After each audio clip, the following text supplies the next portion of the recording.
What if the 2026 World Cup was never just about football? What if it was about power, politics, and proving that America doesn't just host the world, America controls the game? In 2026, the FIFA World Cup comes to the United States.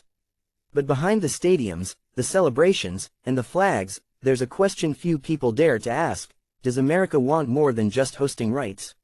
And more importantly, does Donald Trump want America to keep the cup at home? The United States has hosted major sporting events before: the Olympics, the Super Bowl, the World Series. But the FIFA World Cup is different. This is not just a tournament. It is the largest global media event on Earth. Over 5 billion viewers, billions of dollars, massive political symbolism, and for America, 2026 is not an accident. It is a statement, a message to the world that says, greater than, the center of global football has arrived on American soil. Football, or soccer, as Americans call it, has never been America's #1 sport. But things are changing. MLS is expanding, European stars are moving to the US, youth soccer is exploding, media companies are investing billions. The World Cup is the final piece. Hosting it means cultural dominance, economic expansion, political influence, and global attention, and no one understands branding and power better than Donald Trump. Donald Trump has always believed in one idea: greater than. If you're going to play the game, you play to win. For Trump, sports are politics, politics is branding, branding is power. During his presidency, Trump repeatedly used sports as a national weapon. NFL protests, Olympic pride, America first, messaging to Trump: a World Cup hosted in America is not neutral. It's ideological. It says, greater than. America is back. America is strong. America wins. Historically, host nations perform better. Familiar stadiums, no travel fatigue, fan support, climate control, infrastructure advantage. But in America's case, it goes deeper. The US will host most matches, key knockout games, media centers, training bases. Everything happens on American terms. And in global football, control matters. Let's be clear, there is no official document that says Donald Trump plans to rig the World Cup. But power doesn't always work on paper. Power works through influence, money, relationships, narrative control, and Trump has always mastered one thing: turning events into symbols of dominance. The real question is not, is there a conspiracy? The real question is, greater than. Why would America host the biggest tournament on Earth, and not dream of winning it? In the next episodes, we will explore Trump's relationship with global sports power, FIFA's controversial history, how money shapes football outcomes, whether the US team is being quietly prepared, and what happens if America actually reaches the final, because if that happens, the world will never see football the same way again. To understand the World Cup, you must first understand FIFA. FIFA controls host selection, tournament structure, referee appointments, commercial partnerships, and historically, FIFA has not been innocent. From corruption scandals to backroom deals, FIFA has proven one thing: greater than. Football follows money. And America has more money than anyone else. Donald Trump does not think like a politician. He thinks like a dealmaker.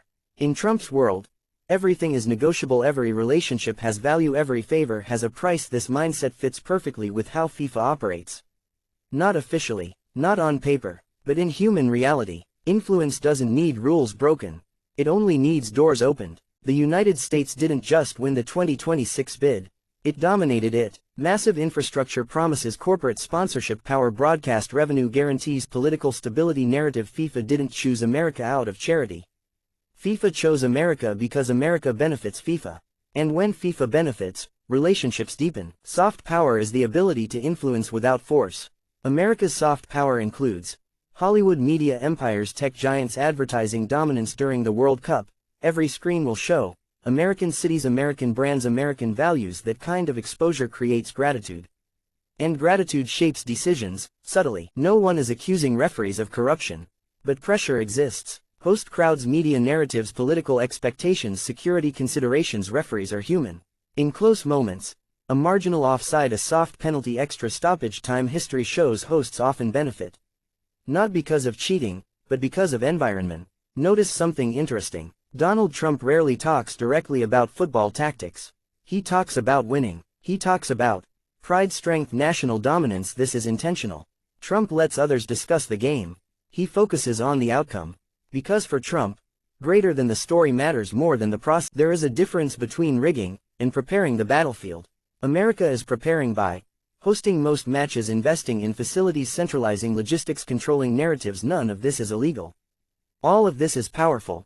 We'll expose how broadcasting money shapes football, why sponsors quietly prefer an American success story, and how economics could change the balance of the game. Greater than football may be played with a ball, but it is ruled by money. And in 2026, the money speaks one language: American. This is the episode where we stop pretending.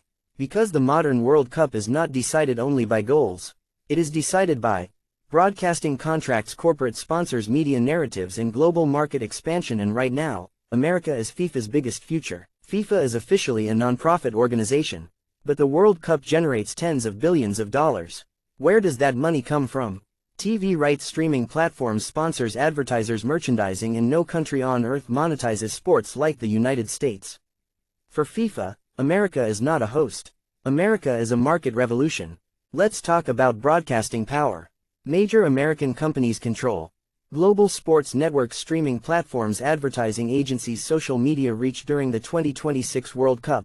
Highlights will trend in English, analysis will come from American studios, storylines will be shaped for US audiences, and when you control the story, you influence how the world feels about results. Imagine this scenario: packed stadiums in New York, primetime TV across the US.